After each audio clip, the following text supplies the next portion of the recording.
Bien,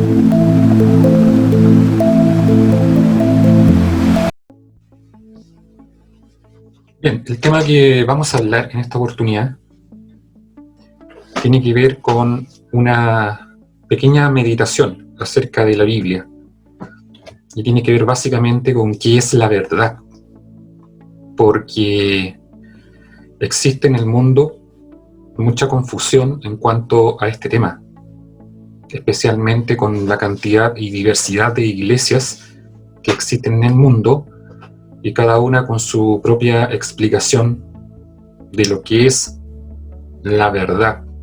Puede ser un tema o una palabra un poco ambigua, porque la verdad sobre qué.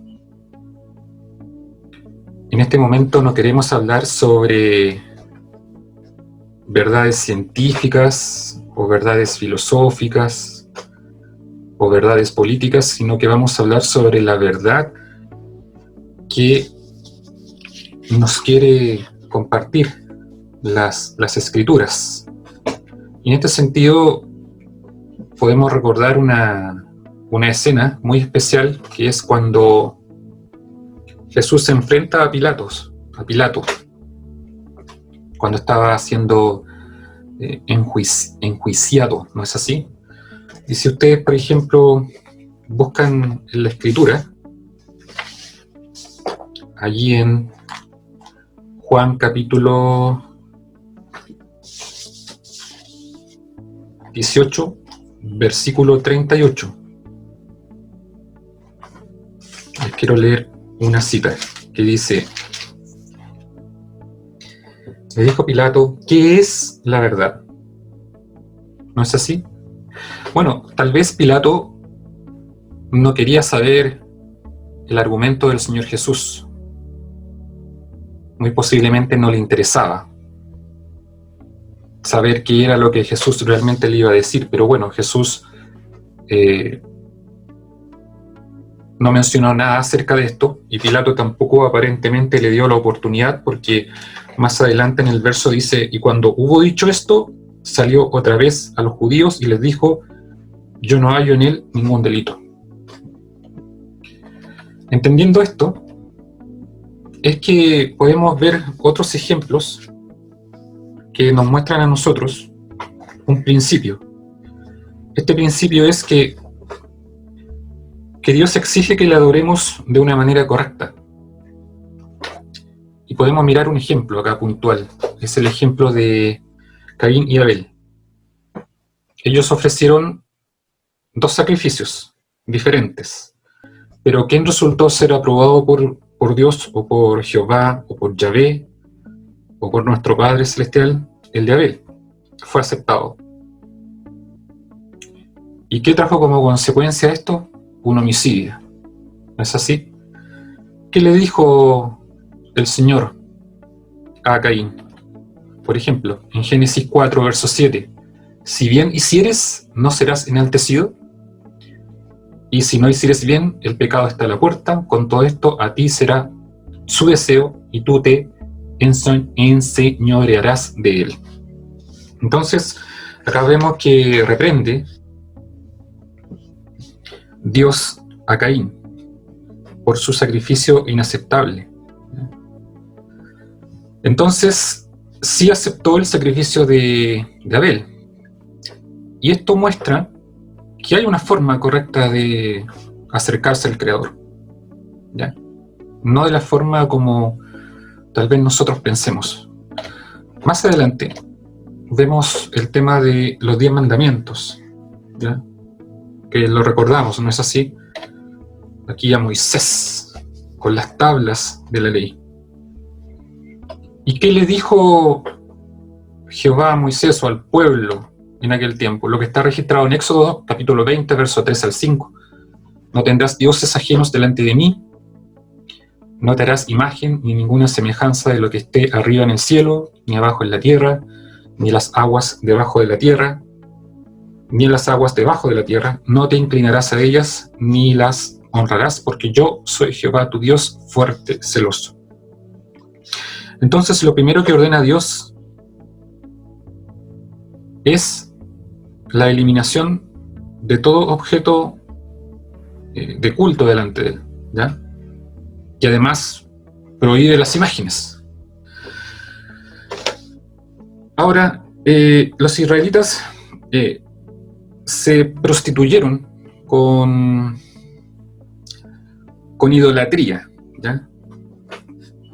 Y era una idolatría extrema, ¿ya?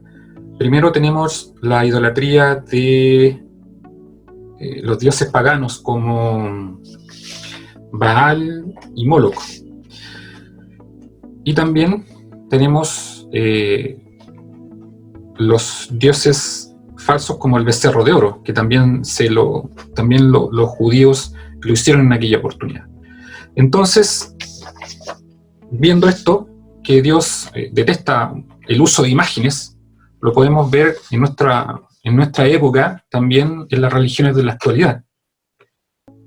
Lo vemos, por ejemplo, en algunas religiones cristianas, o en una específicamente, o en más de una también, y en otras religiones que no son cristianas, el uso de imágenes en la adoración. Entonces, este uso de imágenes está en armonía con lo que claramente la Biblia enseña sobre cómo debemos adorar a nuestro Creador. Y ya vimos que el pueblo de Israel también utilizó un becerro, ¿verdad? Becerros de oro. Ahora, estos becerros de oro que hizo el pueblo de Israel lo hizo en dos oportunidades. Una cuando Moisés se tardó en el monte Sinaí, y la otra cuando Jeroboam se rebeló contra el trono en Jerusalén y quiso establecer como un nuevo sistema religioso. Por ejemplo, en Éxodo 32:4 dice: entonces dijeron: Israel, estos son tus dioses que te sacaron de la tierra de Egipto. Esto ocurrió en el tiempo de Moisés. Y después, en Primero de Reyes, capítulo 12, verso 28, y habiendo tenido consejo, hizo el rey 2 becerros de oro, y dijo al pueblo: bastante habéis subido a Jerusalén, he aquí tus dioses, oh Israel, los cuales te hicieron subir de la tierra de Egipto. Algo importante: Israel no pretendía ser dioses nuevos, ¿ya? Sino que ellos pretendían representar al Dios que los sacó de Egipto. Esto era una representación, pero no según como se los había revelado el Creador, ¿ya? Sino como ellos se lo imaginaban. Entonces el pecado grave de Israel fue que tomaron al Dios vivo, al Dios verdadero, a Jehová, a Yahvé, y lo distorsionaron de acuerdo con sus propias imaginaciones. Entonces figuraron a Dios, o figurándolo como ellos querían que fuera. Y esto es un pecado, ¿no es así? De igual grado que la idolatría pagana. Entonces, en el cristianismo actual vemos algo parecido. Al parecer sí, ¿no? No es aceptable el culto a Dios de acuerdo a lo que sentimos o nos imaginamos, ¿ya? Eso no puede ser. Tenemos que tener claro en nuestra mente que debemos buscar cuál es la forma de adoración que Dios realmente acepta y agarrarnos firmemente de eso. Y tenemos para ello la ayuda infalible de la Escritura y también de las enseñanzas de profetas del pasado y del Señor Jesús, que aparece en esta imagen. ¿Con quién? Con una mujer samaritana, ¿ya? ¿Qué le dijo a esta mujer samaritana?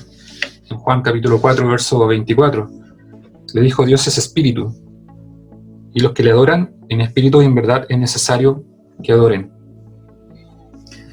Ahora, lo que dice acá Jesús es la palabra necesario.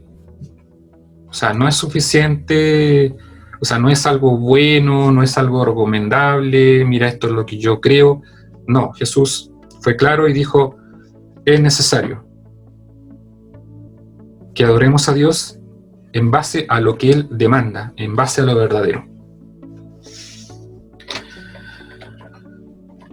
En Juan capítulo 8, verso 31 al 32, vemos una instrucción que hace el Señor Jesús a los judíos, diciéndole: dijo entonces Jesús a los judíos que habían creído en él: si vosotros permaneciereis en mi palabra, seréis verdaderamente mis discípulos, y conoceréis la verdad, y la verdad os hará libres.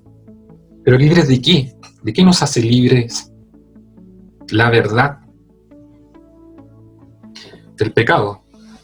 ¿No es así? Así es. Del pecado, porque el problema que tenemos nosotros es el pecado, que como consecuencia produce la muerte. Y son nuestros dos grandes enemigos. De hecho, lo que tenemos que lograr nosotros con la ayuda de nuestro Creador, evidentemente, porque esto es un regalo de parte del Creador, es que debemos ser perdonados de nuestras maldades y pecados, porque de eso depende nuestra salvación. Y en el fondo lo que la Biblia habla, si pudiéramos resumir lo que la Biblia nos dice, ¿no es cierto?, habla del tema del pecado y la muerte, y cómo salvarnos de esto. ¿Ya? Cómo poder salir victorioso de esta cadena que nos tiene atrapados. Pero sin la verdad no hay libertad y no puede haber salvación. He aquí el tema entonces central, que tenemos que siempre estar en búsqueda de la verdad frente a toda la confusión espiritual que existe en nuestra época. Segunda Timoteo 4, capítulo 4, verso 1 al 4, menciona, ¿no es así?, una advertencia que da aquí Pablo con relación a los falsos profetas. Y claro, lo hemos leído muchas veces este texto. Sí, lo tenemos claro. Sabemos de qué está hablando.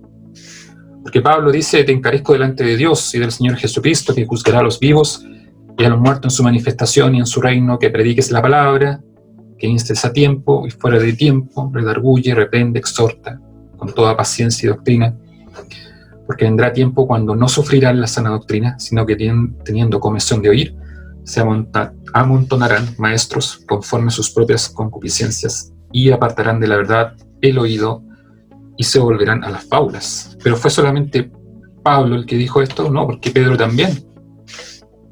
Pedro dijo en 2 de Pedro capítulo 2, 1 y 2, pero hubo también falsos profetas entre el pueblo, como habrá entre vosotros falsos maestros.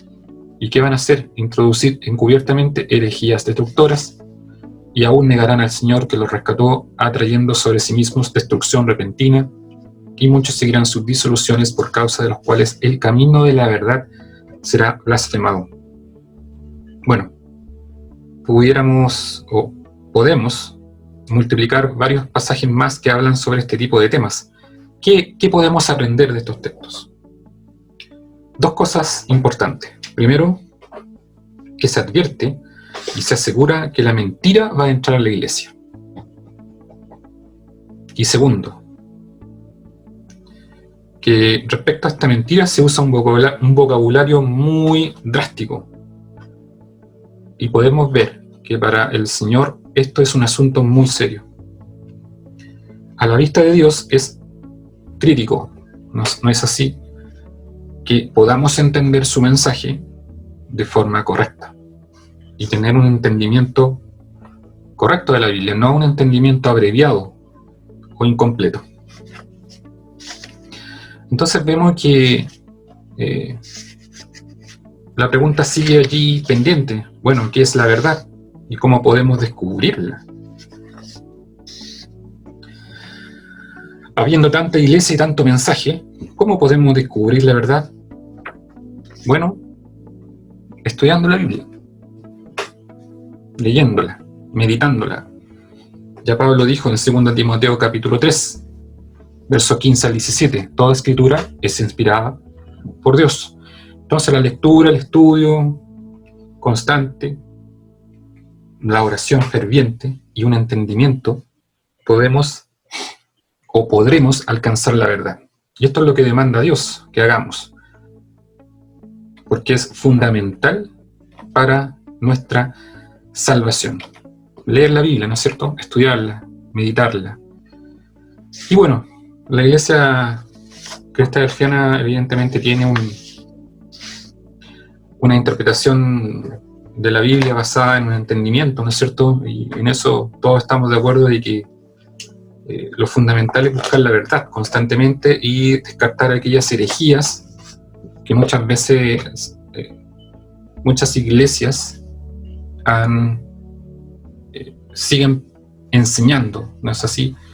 Y que nosotros hemos descubierto con nuestro propio estudio y meditación cuáles son aquellas creencias que debemos descartar definitivamente para tener una mejor comprensión de lo que es la voluntad de Dios y acercarnos a Él, y no por creernos ser algo especial, profetas de Dios, o enviados de Dios, o ungidos, o apóstoles, o lo que sea.